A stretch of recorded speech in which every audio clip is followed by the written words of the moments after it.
उत्तर दिशा में मुंह करके मांग भरोगे तो आपके पतिदेव का धंधा अच्छा चलेगा। अब जो नहीं जानते, अभी से मेरा चैनल है, उसके ऊपर ओके करो, सब्सक्राइब करो और मेरे से जुड़े रहो। इतनी सुंदर पदों का वर्णन किया गया, साची प्रेम सगाई। मतलब लास्ट में बात कहां अटक रही है? प्रेम पे। आप कितना झंझट कर लो, अगर प्रेम नहीं है तो देखिए, एक पति ने अपनी लक्ष्मी को बोला कि लक्ष्मी, आप मेरे से शादी कर रहे हो? कि हाँ। कि आपको जो चीज चाहिए मैं दे दूंगा। आपको गाड़ी चाहिए, मन मांगी गाड़ी मांग लेना।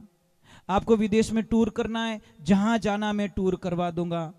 आपको क्या खरीदना है कपड़ों में, वो सारे कपड़े दिला दूंगा। आपको गहना कैसा लेना है, आपको गहना मैं दे दूंगा। बंगला बना के मैं दे दूंगा, पर एक चीज मैं नहीं दे पाऊंगा। क्या? कि मारो मन थारा में नहीं है, कटे अटकी उड़ो है। अब बोलो, वो लड़की मान पाएगी क्या?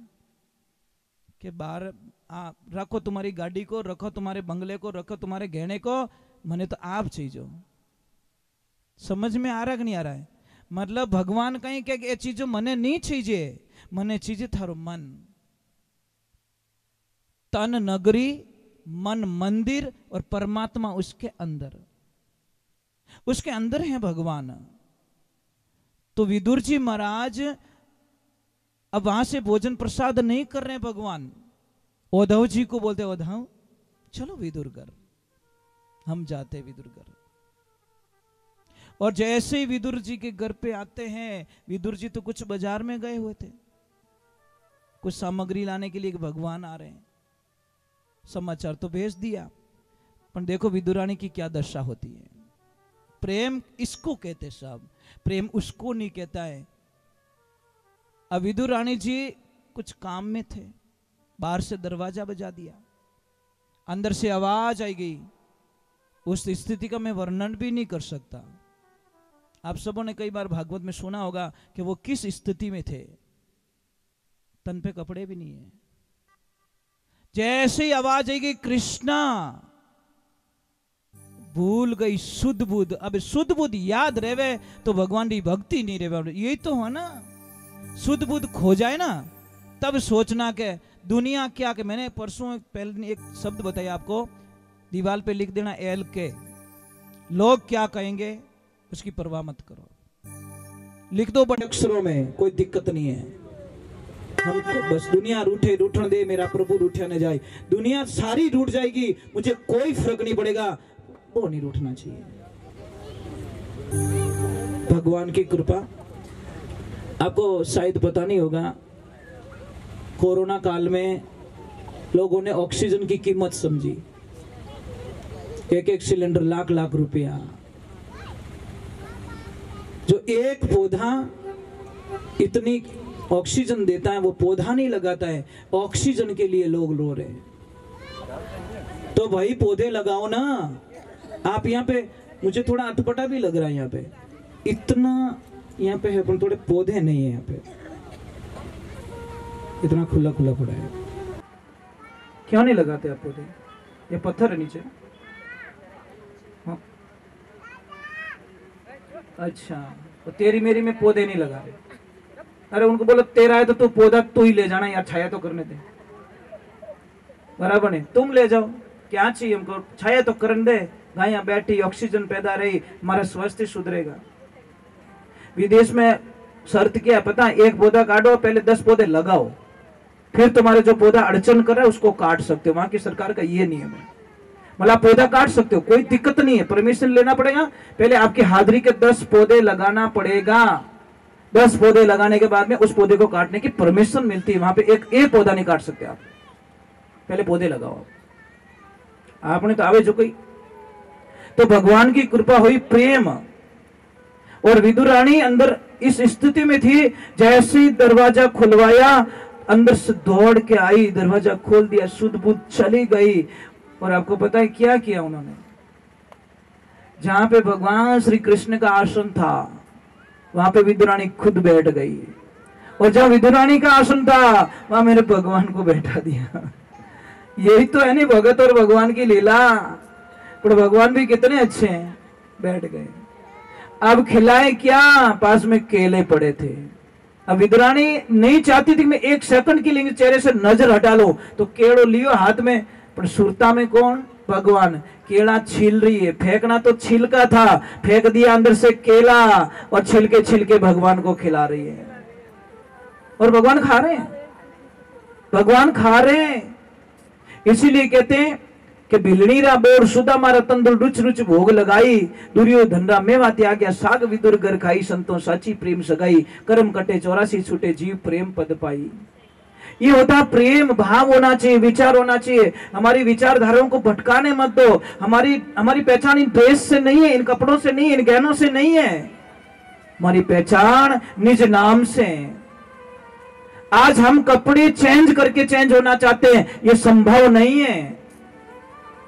आप क्या सोचते हो मैं ड्रेस चेंज कर दूंगा तो मैं बदल जाऊंगा?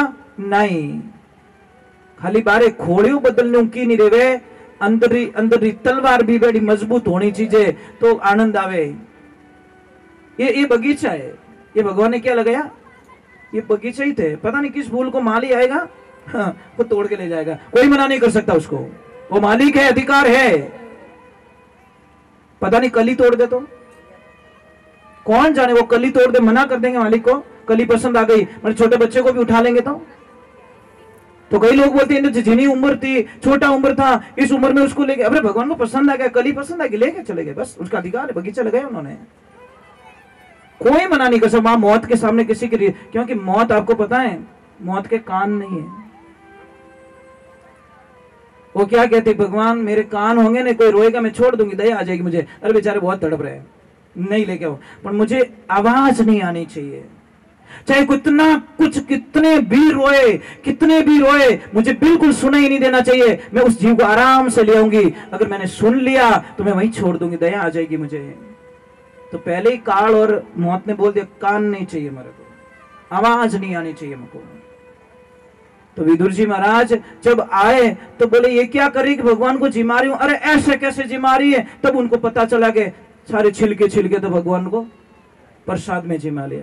परंतु जब विदुर जी महाराज जिमाने लगे तो भगवान ने थोड़ा मुंह मोड़ लिया, बोले क्या हुआ प्रभु के दस, वो स्वाद नहीं आया, जो स्वाद विदुरानी के छिलकों में स्वाद था, वो आनंद था, वो इस गिरी में नहीं है, केले में नहीं है। प्रेम तो विदुर जी को भी था, पर शुद्ध बुद्ध खो के जो भगवान की तरफ जाते नहीं। मीराबाई को लोग कितना ताना मारते थे ना। तो देखो मीरा क्या कह रही है,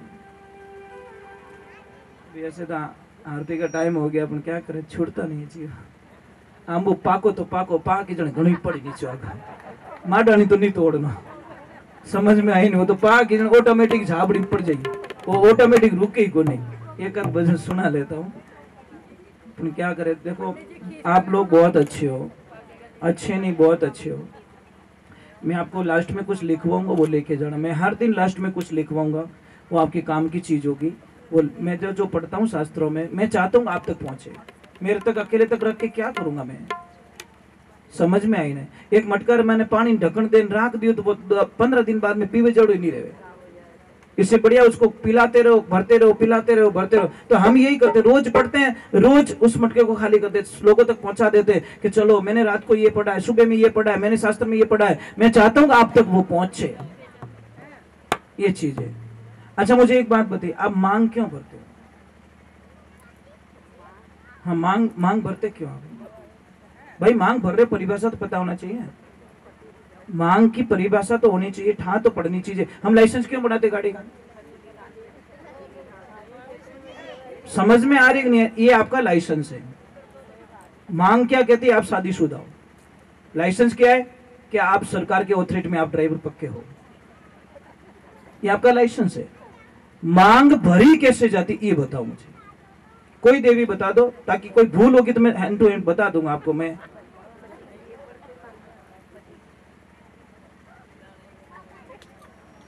बस खाली फेरा खाओ ना ताको राखी, इससे आगे कोई सोच थी नहीं।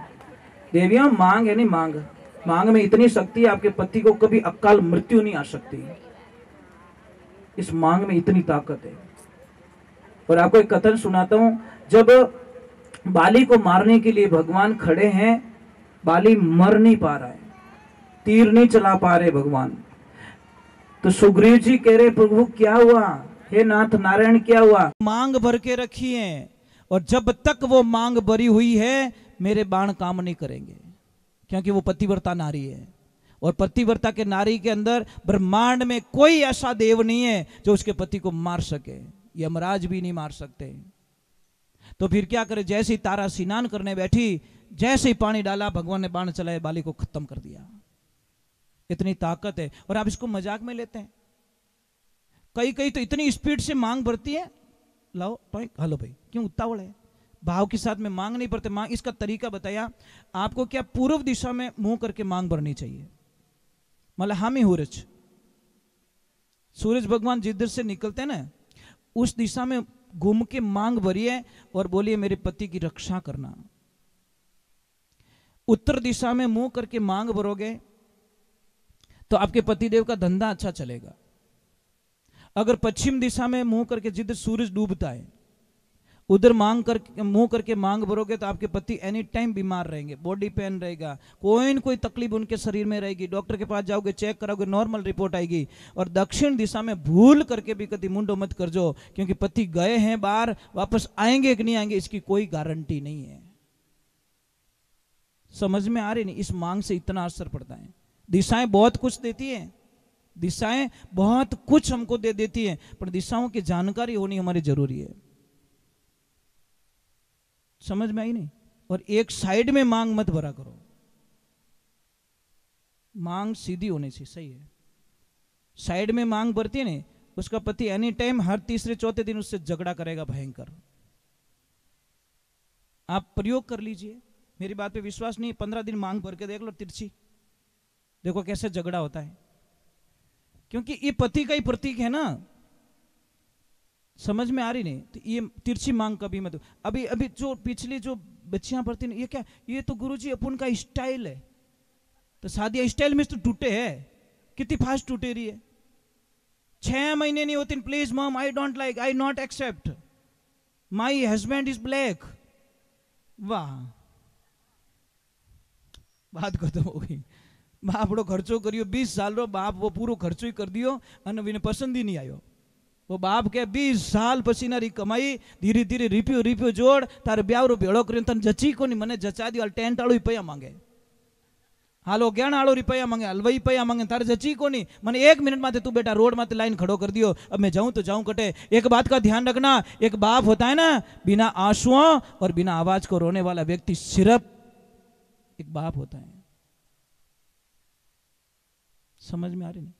और ब्याह शादी में सबसे सस्ते कपड़े सिर्फ एक बाप के होते हैं, सबसे सस्ते। पूरी शादी में देख लेना, सबसे जो सस्ती ड्रेस है वो एक पिता पहन के घूमता है। बेटी बेटा जमाई पोता पोतियां बिदनियां सबके महंगी महंगी ड्रेस होती है, पर आप नजर घुमा के देखना, एक पिता को सिर्फ सबसे सस्ती ड्रेस मिली हुई रहती है। उस पिता का जी दुखा रहे हम लोग, कैसे क्षमा कर देंगे भगवान हमको? कौन जानेंगे उसके दर्द को? कौन जाने? पिता को कौन जान सकता है? कोई नहीं जान सकता। पिता जाने के बाद में पता चलता है। बेटी सबसे ज्यादा किस दिन रोती है पता है? जिस दिन उसका पिता दुनिया से चला जाता है। बेटी सब कुछ सहन कर सकती है, अपने बाप की मौत को कभी सहन नहीं कर सकती। वो कहती है आज मेरे यहां से जलपान उठ गया बस। कई कई बार बहन बेटियां नहीं कहती आज हमारा पापा रहता तो। कई बेटियों के मुंह से सुनता हूं मैं कभी कभी कि आज हमारा पापा रहता तो शायद मने इन स्थिति रे माने खड़ी नहीं होने देता। महाराज एक गांव में दुष्काल पड़ गया, मतलब अकाल, बारिश नहीं हुई 5-7 सालों से बारिश नहीं हुई। तो उसकी वहां पे बहन थी, उसने विचार किया कि 12-15 कोस पे मेरा भाई रहता है, वो बहुत पैसे वाला है, बहुत पैसे वाला है, और मैं जाती हूँ मेरे भाई से कुछ हेल्प ले लेती हूँ, जब हमारे यहाँ पे वापस होगा तो वापस दे दूंगी। वो बड़ी आस लेके बहन जाती है, कहां पे? भाई के पास में। पर जैसे ही भाई ने देख लिया कि रोड पे बहन उतरी है, वो ऊपर खड़ा था, उसकी पत्नी को बोल दिया मेरी बहन आई तो बोल देना तेरा भाई बाहर गया हुआ है, मुझे पता है वो कुछ न कुछ लेने के लिए तेरे अपने पास आ रही है, और हमको देना नहीं है बहन को। देखिए जैसे ही बहन आई, भाभी साहब को प्रणाम किया और भाभी साहब को बोला भाभी साहब मारा भाई साहब कटे कि तारा भाई साहब 4-5 दिन उबारे गयोड़ा है। तो भाभी साहब आप ही थोड़ी हेल्प कर दो कि नहीं भाई साहब मैं आपके भाई को पूछे बिना कुछ नहीं कर सकती, कुछ नहीं कर सकती। बहन ने बोला मेरी हालत ऐसी हो गई उस मृग के जैसी, मिर्गा जल्दी से कोई प्रियो न पीछे, कोई प्रियो न पीछे, कोई विश्वादी से, रेगिस्तान में धूल में गर्मी के दिनों में हिरण को पता चलता कि वहां पानी भरा है, पर वो पानी नहीं है, वो रेत चमक रही थी। उसकी तलाश में बेचारा वहां जाता है, और वहां जाता है तो खाली रेत मिलती है, पानी नहीं मिलता, प्यासे प्यासे वो मर जाता है। उस बहन ने बोला वो हिरण के जैसी मेरी हालत, मैंने सोचा मेरे भाई के पास में जाऊंगी, मेरी इच्छा पूरी करेगा, मेरे को कुछ न कुछ देगा, मेरे बच्चों के लिए कुछ देगा। मेरा पति 6 महीने से पड़ा है, बीमार पड़ा है, उठ नहीं पाता, मैं काम पे जाती हूँ, मेरे बच्चों का पालन पोषण होता है, और मुझे बड़ी आस थी मेरे भाई के पास में बहुत माया मुझे देगा, पर दी नहीं। जैसे ही बाहर निकली, बाहर सामने वाले चबूतरे पे एक भाई बैठा, उसने बोला बहन क्यों रो रही है? कि मैं इस काम से आई भैया, और मतलब मेरा भाई बाहर चला गया। देखो वो बोला मैं बहन तेरी जात का तो नहीं हूं, तेरे परिवार का नहीं हूं, तेरे खून का रिश्ता नहीं है, तेरे रिश्ते में भी नहीं हूं, पर मैं थारे गांव रो भाई हूं। गांव का भी तो भाई होता है भाई, गांव पे जहां तूने जन्म लिया तो वो भाई तो हो। वो भाई बाहर गया, ये तो नहीं गया, वो भाई तो अटी है, बोल थारे कई चीजें। वो एक भाई गया पगली, गांव रो भाई तो नहीं गयो। भाभी साहब ने बुलाया पहलो पाड़ियो, देख थार भाई से आया है या मुसीबत में है, यानी चाहिए को दे दे। वो देखो पत्नी मिले तो ऐसी मिले, बोले भाई साहब थारे चाहिए कहीं, पूरा ही गाडो भर दियो, बैल गाडो धान भर दियो, पैसा दे दिया, वो दे दिया, वो दे दिया, और गाड़ी दे के बच्चे को रवाना किया, जा बेटा बुआ जी को घर पे छोड़ के आ। जैसे ही बच्चा जाता है, पीछे पति पत्नी दोनों धर्मात्मा थे, सत्संगी जीव थे, भागवत सुनने वाले थे, भगवान की कथा करने वाले थे, पूजा पाठ करने वाले थे, यज्ञ हवन करने वाले थे, तीर्थों में गए हुए थे। तो उन्होंने बोला कि हमारा बच्चा बाहर गया है छोड़ने के लिए, अगर बाईसा ने कुछ उसको खिला दिया और उसके बदले में उसने कुछ नहीं दिया तो हमारा धर्म खत्म हो जाएगा, हमारा सारा पुण्य खत्म हो जाएगा। दूसरे तीसरे दिन देख रहे तो बच्चा पैदल आ रहा है। आते ही बेटे को पूछा बेटा बैलगाड़ी कहाँ है? अरे पिताजी आपको पता नहीं है, वहां पे गया, बुआ जी ने मनवार कर ली, नहीं बेटा कुछ खाना पड़ेगा, बुआ जी ने कुछ खिलवा दिया, जेब चेक किया तो 1 रुपया नहीं निकला, तो मैं तो उस रोटी के बदले में बुआ जी को बैलगाड़ा ही दे के आ गया। बोला तू तो मारो ही बाप निकलियो, तू तो बड़ा दानी महादानी निकल गया, हम तो थोड़ा दान किया, तू तो बैलगाड़ा ही दे के आ गया। जा बेटा आज हम धन्य हो गए कि हम शेर तो तू सवा शेर निकल गया, क्योंकि ये बेटा हमारा नाम कभी खराब करने वाला नहीं है। इसलिए ये जिंदगी में ध्यान रखना, बहन को कभी घर से दुखी होकर मत निकालना। और जितनी भी भौजाई सा यहां बैठी है, आपका कर्तव्य बनता है कि ननद भाई सारे कदी आडा मत फिर जाओ, अगर आप सच में सत्संग सुन रहे हो तो। चलो एक भजन सुना दो छोटा, क्योंकि वो भजन याद आया।